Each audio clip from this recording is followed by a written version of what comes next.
It all began with a single mistake. A small discrepancy buried deep within the financial records of a well-established Los Angeles company. Something so minor that, at first, no one thought twice about it. Just a simple payroll miscalculation, easily dismissed, easily overlooked. But as auditors traced the error back, something didn't add up. The numbers weren't just off, they had been manipulated. At first, it was a few $100s here, a few thousand there. But as investigators dug deeper, the shocking truth emerged. For 6 years, an employee, trusted, well-liked, someone who blended into the background of corporate life, had been slowly siphoning money straight from the company's accounts. Not once, not twice, but hundreds of times. She exploited the very systems designed to protect company funds, altering payroll deposits, forging checks, and rerouting payments into accounts only she controlled. It was a scheme so well-crafted, so meticulously planned, that no one noticed, until the missing money crossed the $5 million mark. She lived a double life. By day, she was a diligent employee, a fixture in the office, someone her colleagues barely gave a second thought. But away from work, she was spending lavishly, driving expensive cars, traveling first class, and shopping for luxury goods that no one in her position should have been able to afford. For years, she got away with it. But all it took was one audit, one small mistake, for the house of cards to come crashing down. And when investigators finally pieced together the full extent of her fraud, law enforcement wasted no time. On a quiet morning in early 2024, a team of officers arrived at her doorstep, search warrant in hand. Within moments, the situation escalated. There was no more hiding, no more denying. The truth had caught up with her. This is the shocking true story of how a Los Angeles woman stole $5 million from her employer, and the mistake that led to her downfall. Before we continue, please subscribe to our channel and turn on the notification bell to stay updated. Your support means the world to us, and we truly appreciate it. Thank you. For years, she had perfected the art of deception.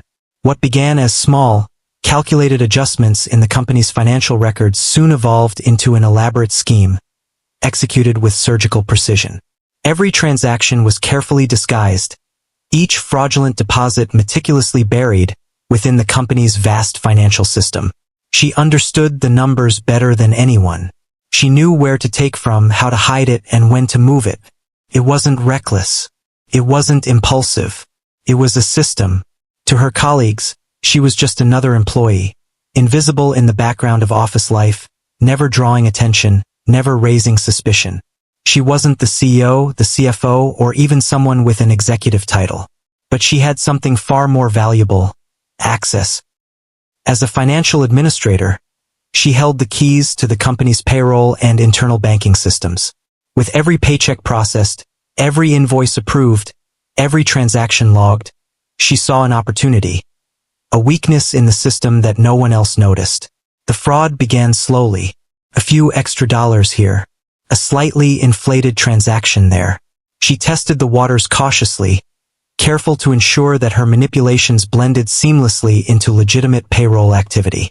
And when no one noticed, she got bolder. What had started as a few $100s a month quickly ballooned into thousands. She created fake employees, fabricated vendor invoices, and rerouted company funds through accounts that only she controlled. She knew precisely how to keep the numbers from triggering red flags, staggering transactions to avoid detection. But no crime, no matter how sophisticated, is truly perfect. It was a routine audit that began the unraveling of everything she had built. A standard compliance check, nothing unusual, nothing out of the ordinary. But when auditors began combing through payroll records, something caught their attention.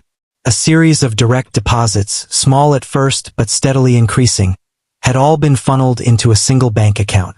At first glance, the payments appeared routine. The account was assigned to what seemed to be an external contractor, a name buried deep within the financial records. But there was one problem: no one in the company recognized it. Mistakes happen all the time in large corporate systems. Payroll errors, duplicate payments, even accidental entries. But when auditors tried to verify the contractor's records, something alarming happened. The name didn't exist in any employee database.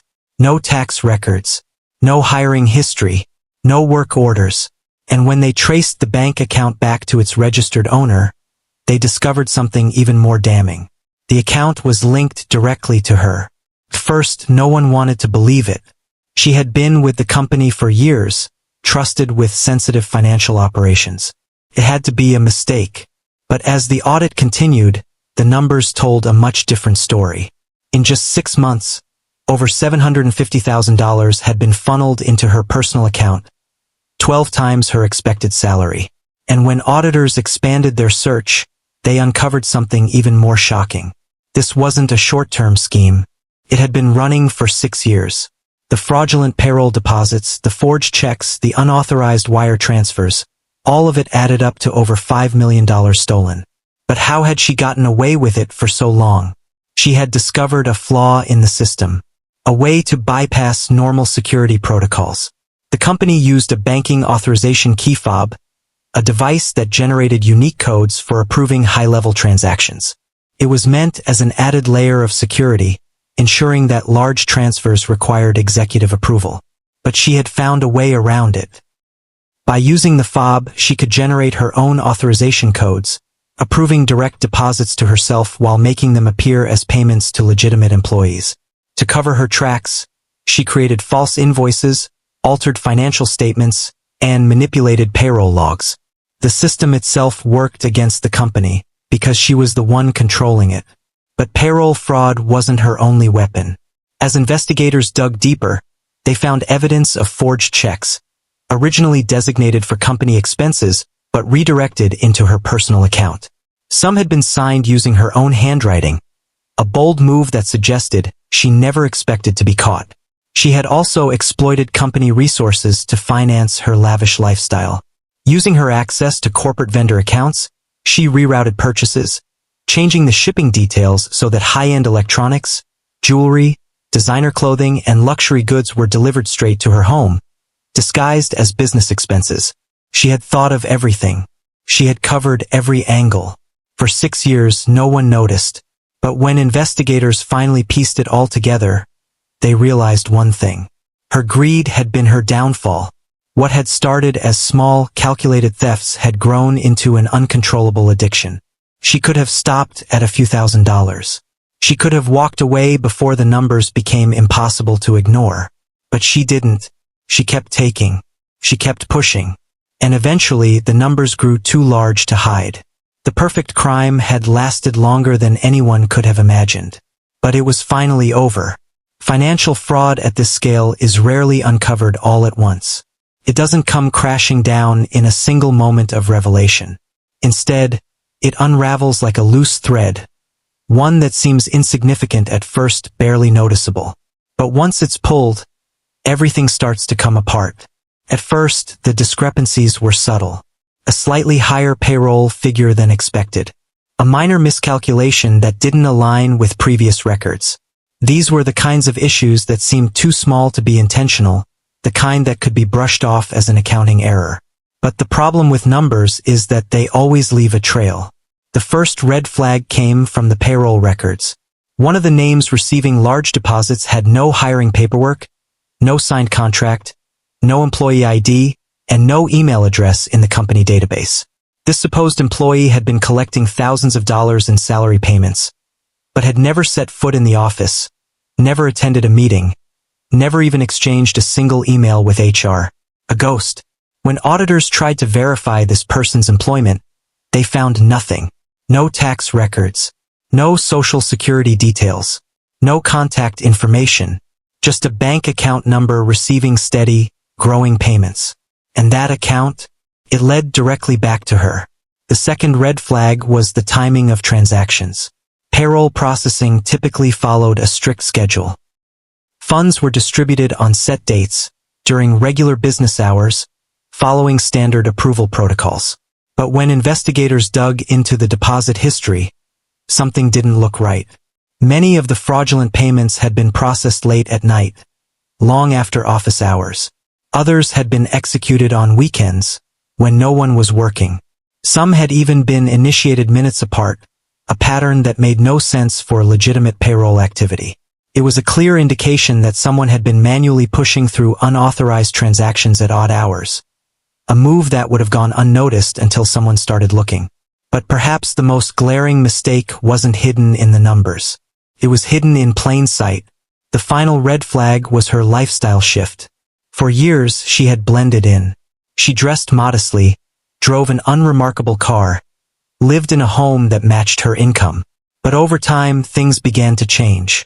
And while she had been careful in covering her digital tracks, she hadn't been careful enough in real life. Colleagues began to notice small details. A luxury handbag placed casually on her desk. A brand new car parked in the office lot, one far beyond her salary range. Designer shoes. Jewelry that seemed too extravagant for someone in her position. At first, no one thought much of it. People have side businesses, investments, inheritances. But then came the vacations. Frequent trips to expensive destinations, first-class flights, high-end resorts. She posted pictures online, smiling against the backdrop of tropical beaches, five-star restaurants, private suites overlooking the ocean. The disconnect was growing. She wasn't a high-level executive. She didn't have stock options, bonuses, or any known secondary source of income. So how was she affording it all? Some coworkers whispered about it in passing. Maybe she married rich. Maybe she had family money. Maybe she was just really good at saving. But no one asked her directly. No one wanted to be rude. No one questioned it until the audit began. And once the first thread was pulled, there was no stopping what came next. By early 2024, the case had built itself. Every stolen dollar had left a trace. Every fraudulent deposit, every forged check, every unauthorized transfer had been recorded. A digital footprint she thought she had erased, but one that was waiting to be uncovered. Detectives secured warrants for her bank accounts, her emails, and her personal records. They traced the movement of money through different accounts, dissected her transaction history, and reviewed her spending habits. The findings were undeniable. Her employer, once oblivious to the theft, now had irrefutable proof. The case wasn't built on suspicion, it was built on numbers. The numbers didn't lie. As the pressure mounted, authorities prepared to make their move. They didn't need a confession. The evidence spoke louder than words. It was early morning, a weekday. The sun had barely risen, and the neighborhood was quiet. The kind of morning where no one expects anything unusual. But as law enforcement approached her house, that silence was shattered. Marked vehicles lined the street. Officers dressed in tactical gear moved quickly. A search warrant in hand. A team ready to execute. They knocked once. No answer. A second knock. Then a demand. The command was loud and firm, echoing through the doorway. A voice that left no room for negotiation. She was inside. She hesitated. She knew this moment was coming. She had researched it, prepared for it, run through the possibilities in her mind. But no amount of preparation could change the reality. The walls had closed in. Finally, the door cracked open. She stood there, clutching her phone, speaking rapidly to her lawyer, her fingers gripping the device as if it could undo everything.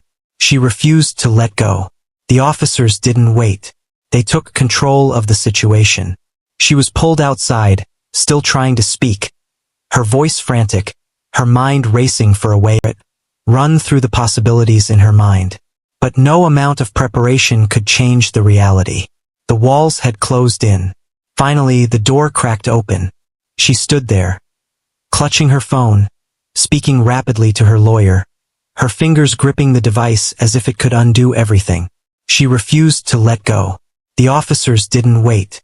They took control of the situation. She was pulled outside, still trying to speak, her voice frantic, her mind racing for a way out. But there was no way out.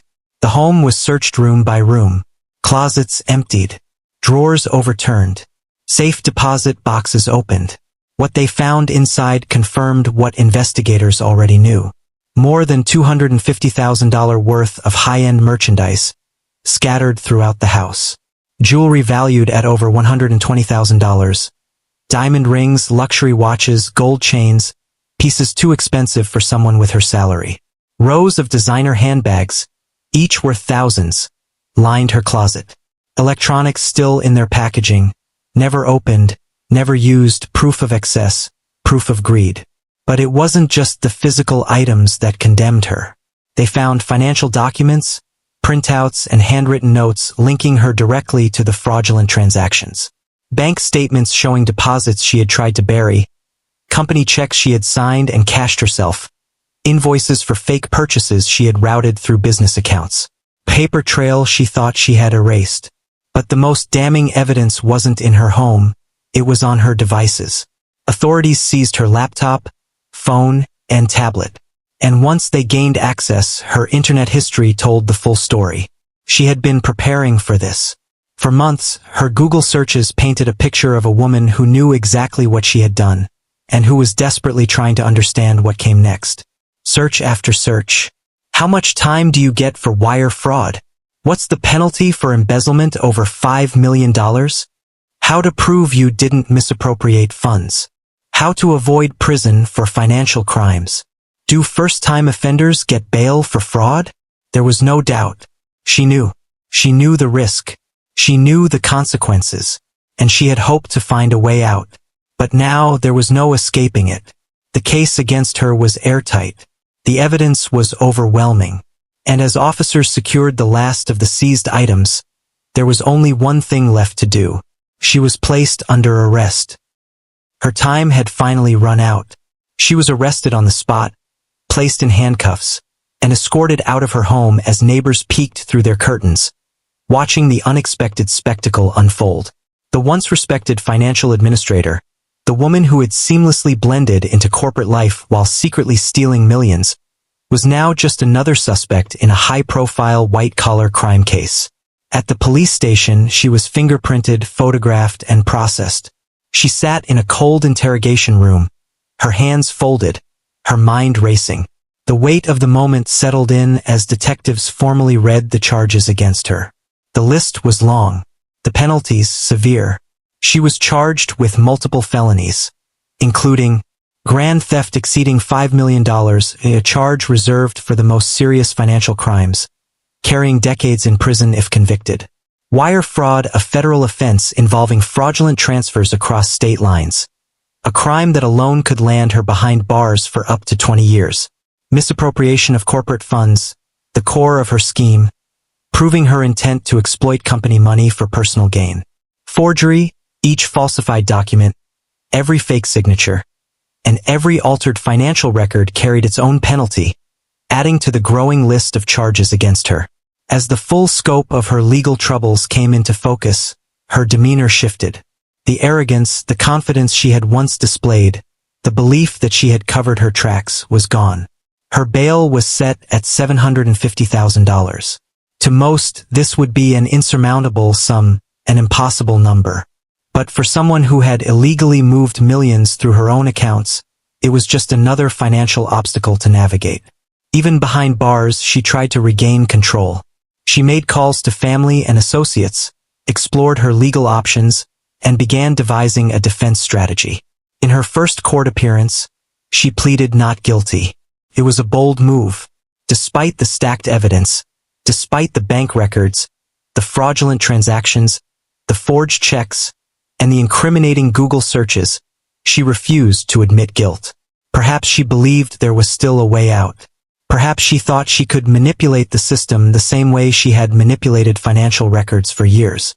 But experts predict her trial will be anything but easy. With mountains of evidence, a company determined to see her prosecuted, and a public eager for justice, her chances of walking free were slim. If convicted, she faced up to 30 years in prison, 3 decades behind bars, a sentence that would erase the life of luxury she had built for herself. Her case remains open, with the next scheduled court date set for early 2025. But the questions remain. Was justice truly served? Or was she just one of many who exploited a flawed system? One where financial crimes go unnoticed for years, hidden beneath layers of bureaucracy and blind trust? Let us know your thoughts in the comments. And if you want more shocking fraud cases like this, subscribe now, because the next story we're covering is even bigger.